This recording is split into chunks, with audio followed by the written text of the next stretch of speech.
సమర్థ సద్గురు సాయినాథ్ మహారాజ్ కి జై. సాయి భక్తులందరికీ నమస్కారం అండి. అందరూ ఎలా ఉన్నారు ఫ్రెండ్స్? మన సాయినాథం దయ వల్ల అందరూ సంతోషంగా ఉంటారు అని మనస్ఫూర్తిగా కోరుకుంటూ ఈ వీడియో స్టార్ట్ చేయబోతున్నానండి. ఇక ఈరోజు వీడియోలో బాబాగారు ఏం చెప్తున్నారంటే, బాబాగారు మనకి ఒక మంచి రహస్యాన్ని, దైవ రహస్యాన్ని చెప్తున్నారు. అది ఏంటి అనేది బాబాగారి మాటల్లోనే తెలుసుకుందామా అండి. బాబాగారు ఏం చెప్తున్నారంటే, ఈరోజు నా బిడ్డకు ఒక దైవ రహస్యాన్ని చెబుదామని వచ్చాను. మనసు పెట్టి జాగ్రత్తగా విను తల్లి. నీ కష్టాలు తీరుతాయి. నువ్వు అనుకున్నది సాధించగలుగుతావు. నువ్వు కోరింది దక్కించుకున్నప్పుడు ఆనందానికి నువ్వు తప్పక ఆస్వాదిస్తావు. మనసు పెట్టి విన్నావంటే నీ సమస్యలకు ఒక తీర్పు కనిపిస్తుంది. ఇప్పుడు అసలు నీ సమస్య ఏంటి? నీ తండ్రికి దైవంగా భావించినప్పటి నుండి సమస్యలు తీర్చమనే కష్టాలన్నీ నాకు చెబుతూ ఉంటావు. బాబా బాబా నిన్నే నమ్ముకున్నాను, కానీ నా కష్టాలు బాధలు తీర్చవా అని కదా తల్లి నన్ను భావిస్తున్నావు. సరే, అసలు నీ చుట్టూ ఏం జరుగుతుంది అనే ఒక చిన్న కథ రూపంలో నీకు చెబుతాను. మనసు పెట్టి విను బిడ్డ. ఒక భక్తుడు దారిలో వెళ్తూ ఉంటాడు. కష్టాలతో సమస్యలతో ఉన్న ఆ భక్తుడు చుట్టుపక్కల ఏం జరుగుతుందోనని అసలు గమనించక వెళ్తూ ఉంటాడు. దేవుడా, నా కష్టాలు తీర్చు అని తనలో తానే అనుకుంటూ వెళ్తూ ఉంటాడు. అప్పుడు దారిలో ఒక వైపు ఉన్న కొండ మీద ఒక పెద్ద రాయి కింద పడేలా దొర్లుతూ వస్తూ ఉంటుంది. అప్పుడు దేవుడు ఆ బండరాయికి దగ్గరికి వెళ్ళే కంటే ముందే అతని ఒక గుంట తట్టుకొని పడిపోయాడు. కాలికి దెబ్బలు కూడా తగులుతుంది, రక్తం కూడా వస్తుంది. అయ్యో దేవుడా, ఇప్పుడు కూడా నిన్నే స్మరిస్తూ వస్తున్నాను కదా, అయినా ఈ ఆపద నుంచి నన్ను తప్పించవచ్చు కదా స్వామి.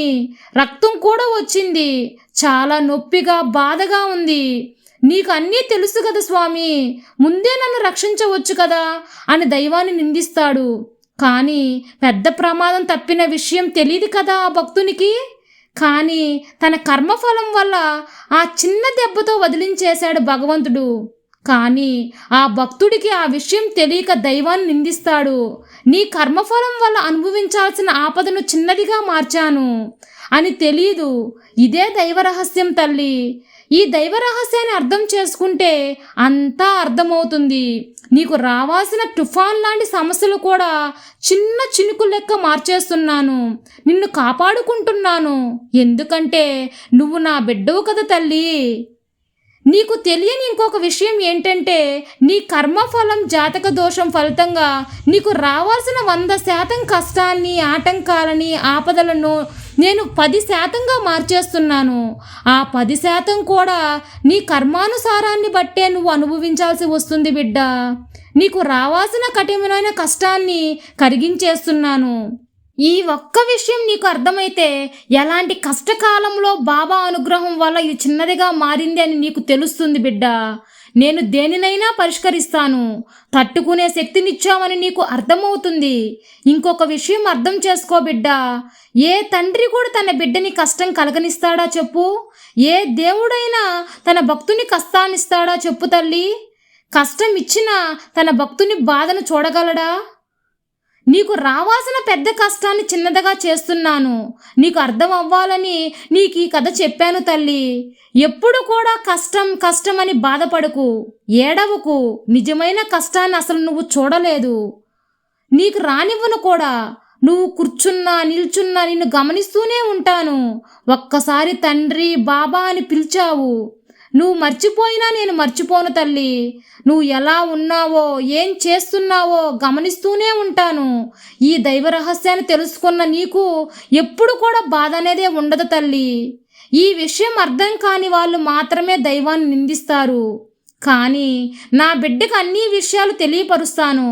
ఈ రహస్యాన్ని తెలుసుకుని అర్థం చేసుకున్న వాళ్ళు మాత్రమే దైవానికి ధన్యవాదాలు చెబుతారు.